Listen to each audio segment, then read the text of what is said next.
Tasavvur qiling, yer ostidasiz, qalin beton, bir necha metr chuqurlik. O'zingizni xavfsizman deb o'ylaysizmi? Ammo bir zumda havo yo'qoladi. Ichkaridan bosim siqiladi. Devorlar qulamasligi mumkin, lekin ichkarida hayot o'chadi. Bu yadro zarbasi emas, radiatsiya yo'q, ammo tirik qolish ehtimoli ham yo'q. Rossiya arsenallarida shunday qurollar borki, ular yadro emas, ammo juda kuchli. Bu qurollar g'orlarni yashirin emasligi, bunkerlarni xavfsiz emasligini isbotlaydi. 2007-yilda Rossiya dunyoga bitta portlashni namoyish qiladi. Bu portlash shunchaki kuch emas, balki ogohlantirish edi. Bugun sizlar bilan Rossiyaning ichkaridan yo'q qiluvchi termobarik tizimlari, mustahkam betonni ham yoradigan bombalar va gipertovushli tezlikda uriladigan halokatli qurollar haqida gaplashamiz. Videoni oxirigacha ko'ring, chunki oxirgi qurol eng xavflisi bo'lishi mumkin.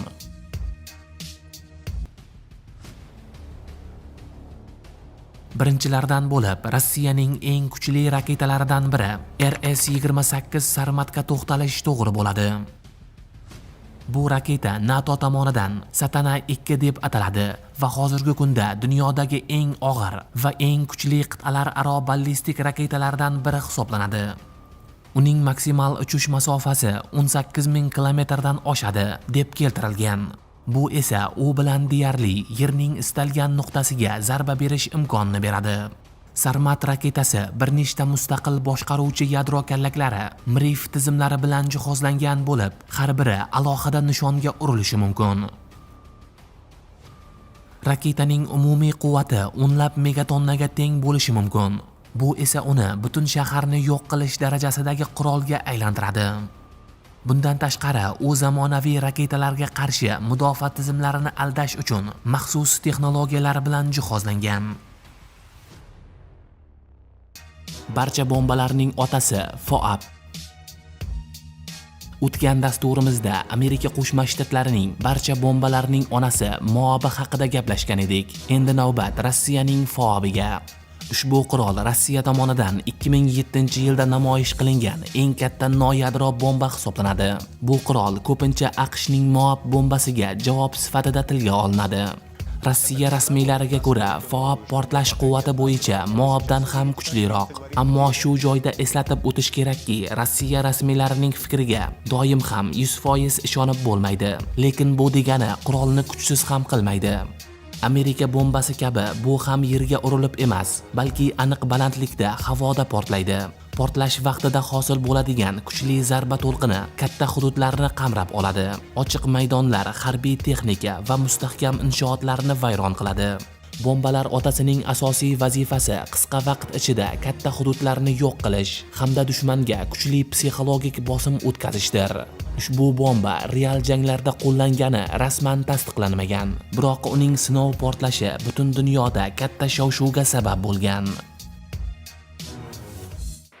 Mustahkam inshootlarga qarshi FAB seriyasi.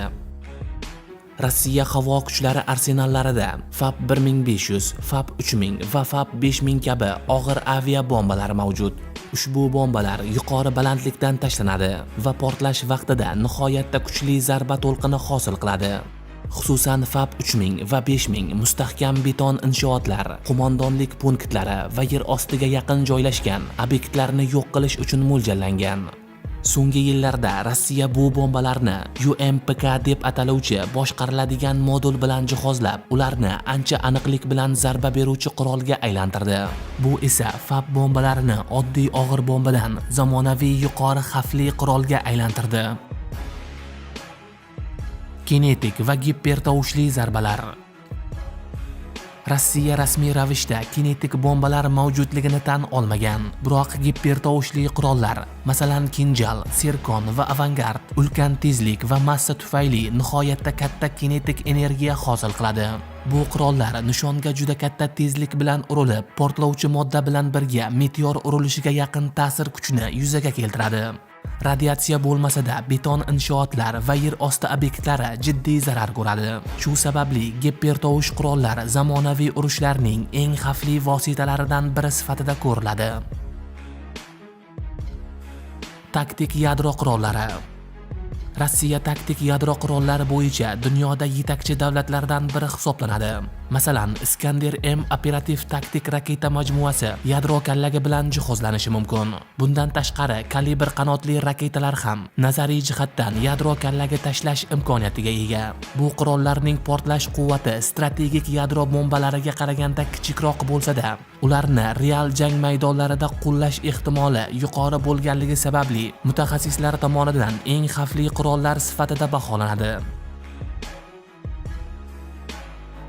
Termobarik qurollar. Rossiya termobarik qurollar bo'yicha dunyodagi eng yirik arsenallardan biriga ega. Eng mashhur misollardan biri TOS-1A Buratino va uning yangilangan varianti TOS-1A Salyanspik. Ushbu tizimlar raketalar orqali termobarik o'q-dorilarni uchiradi. Portlash vaqtida havoga yonuvchi aerozol sepadi. Natijada yuqori harorat va kuchli bosim hosil bo'ladi. Ushbu bosim bunkerlar, g'orlar, tunnel va bino ichlariga chuqur kirib boradi. Tashqi tomondan bino kam shikastlangandek ko'rinsa-da, ichkarida tirik qolish ehtimoli juda kam. Aynan shu xususiyatlari tufayli TOS tizimlari eng qo'rqinchli noyadro qurollar qatoriga kiradi. Rossiyaning Tu-160 oqqush nomi bilan mashhur bombardimonchisi dunyodagi eng tezkor og'ir bombardimonchi hisoblanadi. U o'zgaruvchan qanot geometriyasiga ega bo'lib, maksimal tezligi 2 maqdan yuqori, ya'ni tovush tezligidan 2 barobar tez ucha oladi. Maksimal uchish og'irligi 275 tonnaga yaqin. U 40 tonnagacha og'ir qurollarni olib yuradi. Bu esa uni tarixdagi eng og'ir qurollangan bombardimonchilardan biriga aylantiradi. Tu-160 uzoq masofali qanotli raketalar bilan strategik nishonlarni yo'q qilish uchun yaratilgan. Keyingi kuchli platforma sifatida Rossiyaning Tu-95 ayiq laqabli turbovintli bombardimonchисini eslash mumkin. Bu samolyotning tashqi ko'rinishi eski bo'lishiga qaramay, juda uzoq parvoz masofasi va iqtisodiy dvigatellar sababli hali ham xizmatda. Uning maksimal tezligi reaktiv samolyotlarga qaraganda pastroq bo'lsa ham, u 15 000 kilometrdan ortiq masofani bosib o'ta oladi. So'nggi yillarda Rossiya harbiy sanoati yangi avlod strategik qurollarni faol ravishda namoyish etib kelmoqda. Ular orasida eng ko'p muhokama qilinayotgan Oreshnik deb nomlangan raketa qurolidir. Bu raketa G'arb davlatlari tomonidan jiddiy xavotir bilan qabul qilindi va zamonaviy raketa texnologiyalarida yangi bosqich sifatida baholanmoqda. Oreshnik bu Rossiya tomonidan ishlab chiqarilgan o'rta masofali ballistik raketa bo'lib, ayrim manbalarda u gipertovushli elementlarga ega yangi avlod tizimi sifatida tilga olindi. Oreshnikning asosiy zarba maqsadi Yevropa va mintaqaviy nishonlarni qisqa vaqt ichida urish, raqibning havo va raketalarga qarshi mudofaa tizimlarini yorib o'tish, yadroviy hamda noyadroviy zarbalar berishdan iborat. Raketaning texnik xususiyatlariga keladigan bo'lsak, rasmiy ma'lumotlarning bir qismi maxfiy hisoblanadi. Quyidagi raqamlar esa ekspertlar tomonidan berilgan baholar asosida keltiriladi.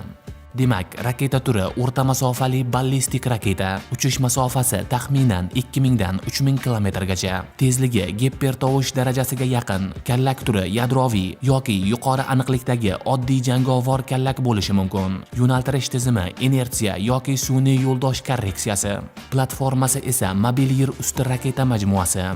Oreshnikning asosiy ustunliklari: birinchisi tezkorlik. Raketa nishonlarga juda qisqa vaqt ichida yetib boradi. Bu esa raqibga qarshi choralar ko'rish imkoniyatini keskin kamaytiradi. Ikkinchisi mudofaani yorib o'tish qobiliyati. Zamonaviy trayektoriya va manyovrlar tufayli Patriot va TAT kabi raketalarga qarshi mudofaa tizimlari uchun murakkab nishonga aylanadi. Uchinchisi siyosiy va strategik bosim quroli. Oreshnik faqat harbiy emas, balki geosiyosiy signal vazifasini ham bajaradi. Uning mavjudligi NATO davlatlariga nisbatan muvozanatni saqlash vositasi sifatida ko'riladi. Nima uchun aynan Oreshnik muhim? O'rta va qisqa masofali raketalarni taqiqlash shartnomasi bekor qilingach, Rossiya va Amerika Qo'shma Shtatlari yangi turdagi raketalarni erkin ishlab chiqarish imkoniyatiga ega bo'ldi. Oreshnik aynan shu bo'shliqni to'ldiruvchi qurol sifatida paydo bo'ldi. Bu raketa Yevropa xavfsizlik arxitekturasiga bevosita ta'sir qiladi. Oreshnikni boshqa Rossiya raketalari bilan qisqacha solishtiruvini ushbu jadvalda ko'rib olishingiz mumkin. Endi esa dasturimizning eng qiziqarli joyiga keldik. Oreshnikni o'ziga o'xshash Amerika Qo'shma Shtatlari quroli bilan taqqoslaymiz. Demak, Amerikaning AGM-183 ARRW raketasi. Oreshnikning turi yarim ballistik gipertovushli raketa. Amerika quroli esa to'laqonli gipertovushli. Oreshnik yer usti platformasidan uchiriladi. IGM esa havodan, ya'ni B-52 Stratofortress kabi samolyotlardan uchiriladi. Manyovrlilik qobiliyati ikkala raketada ham juda yuqori. Aniqlik darajasiga to'xtaladigan bo'lsak, Oreshnikni o'rtacha yuqori deb baholasa bo'ladi. AQSh raketasi esa juda yuqori. Pentagon raketasining aniqligiga yetarlicha sabablar bor. IGM-183 texnologik jihatdan Oreshnikdan kuchliroq, ammo Oreshnik arzonroq, tezroq ishga tushadi va mintaqaviy urushlarda xavfliroq bo'lishi mumkin. Ya'ni IGM texnologiya quroli, Oreshnik esa tezkor urush quroli. Oreshnik Rossiyaning yangi raketa doktrinasining muhim bo'lagi. U Yevropadagi kuchlar muvozanatini o'zgartiradi. Raketalarga qarshi mudofaa tizimlarining samaradorligini savol ostiga qo'yadi. Do'stlar, fikrlaringizni va qanaqa mavzularda video chiqishini xohlasangiz, izohlarda yozib qoldiring. Status 6 suv osti torpedo kemasi. O'ta yuqori quvvatli yadro zaryadini tashuvchi Status 6 suv osti kemasi birinchi marta 2015-yilda ommaga ma'lum bo'lgan. Kema Rossiya armiyasiga tegishli bo'lib, suv osti kemasi haqida ma'lumotlar juda kam. Taxmin qilinishicha, u 10,000 km masofadan zarba bera oladi va 100 km/s tezlikda harakatlana oladi. Shuningdek, 1000 metr chuqurlikkacha tushishi mumkin. Voyevoda R-36M2 qit'alararo ballistik raketa.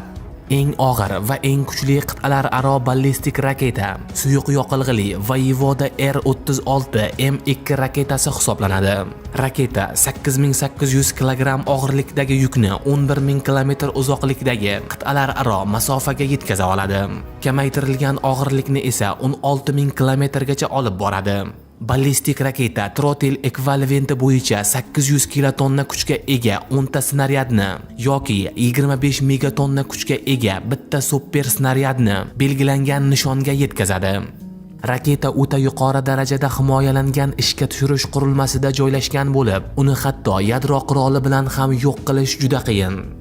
Agar 800 kilotonnali snaryad Washington markaziga tushadigan bo'lsa, shaharni 6,5 km radiusda butunlay yo'q qiladi.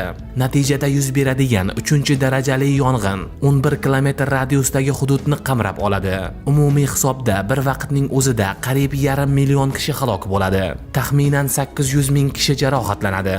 Agar shunday kuchdagi bomba Moskvada portlaydigan bo'lsa, qurbonlar soni 1 millionga teng bo'lib, jarohatlanganlar soni 3 milliondan oshadi. 25 megatonnali snaryad esa 6,7 million kishining umriga zomin bo'lib, 3,5 million kishiga turli darajada shikast yetkazadi. Rossiya armiyasi taxminan 46 ta shunday raketaga ega. Raketalar 1988 va 92-yillar oralig'ida ishlab chiqarilgan bo'lsa ham, ular asosiy yadro vositalari sifatida qolmoqda. Hozirgi vaqtda Voyevodaning mukammallashtirilgan RS-28 Sarmat talqini yaratilgan. Bugungi kunda dunyoda Rossiyanikidanda qudratliroq qurolli kuchlar yo'q. Ayniqsa hozirgi mavjud vaziyat uni yanada takomillashtirish imkonini beradi. Darhaqiqat, Rossiya Federatsiyasi har doim eng kuchli armiya va qurollarga ega mamlakat bo'lgan. Yadroviy qurollar, harbiy samolyotlar, vertolyotlar, tanklar va albatta ballistik raketalar. Iskander M raketa tizimi. U allaqachon rus qurolli kuchlarining o'ziga xos ramziga aylangan. Iskanderning afzalligi bu 500 kilometrgacha bo'lgan katta otish masofasi, shuningdek joylashtirish tezligi va raketalarni uchirish orasidagi qisqa vaqt oralig'i. Natijada u deyarli dushmanning qo'liga tushmaydi. Ikkinchi afzalligi otishning aniqligi. Bu sizga tom ma'noda hamma narsani urish imkonini beradi. Iskander bilan havo mudofaa tizimlari, aerodromlardagi samolyotlar va vertolyotlar, qo'mondonlik punktlari, aloqa markazlari, shuningdek raketa tizimlari va uzoq masofali artilleriyalarga hujum qilish mumkin. Raketa parvoz vaqtining ko'p qismini balandliklarda 50 kilometrgacha o'tkazadi va uning dizayni va maxsus qoplamalari uni radarlarga deyarli ko'rinmas qiladi. Parvozning bu qismida raketaning tezligi soatiga taxminan 2000 kilometrgacha yetadi. Shu bilan birga nishonga yaqinlashganida tezlik yanada oshadi. TOS-1A Salinspek. Bu og'ir o't otish tizimi tom ma'noda yerni quyosh kabi yondiradi. TOS-1A snaryadlari shov-shuvli vakuum bombalari prinsipida ishlaydi, faqatgina qisqartirilgan miqyosda. Tizimning 220 mm li o'q-dorilari zarba nuqtasida gaz bulutlarini hosil qiladi va keyin portlaydi. Ya'ni bir lahzada portlash yuqori bosim zonasini keltirib chiqaradi. Bu esa barcha kislorodni yoqib yuboradi. Qurolning ushbu xususiyati tufayli undan binolar va xandaqlar yordamida yashirinib bo'lmaydi. TOS-1A shartli ravishda yaqin jangovar qurol hisoblanadi. Uning o'q otish masofasi 10 kilometrdan kamroq. Ushbu tizim tanklarga asoslanganligi sababli u xuddi shunday muammolarga duch keladi. Ya'ni tanklarga qarshi qurollardan zaif himoya va kuchli qiyaliklar, ariqlar va hokazolarni yengib o'ta olmaydi. Shunga qaramay, ko'plab yevropalik va amerikalik tahlilchilar ushbu qurolni Rossiyaning eng kuchli qurollaridan biri deb hisoblaydi. Keyingi qurol Rossiya dushmanlarini anchagina qo'rquvga soladi.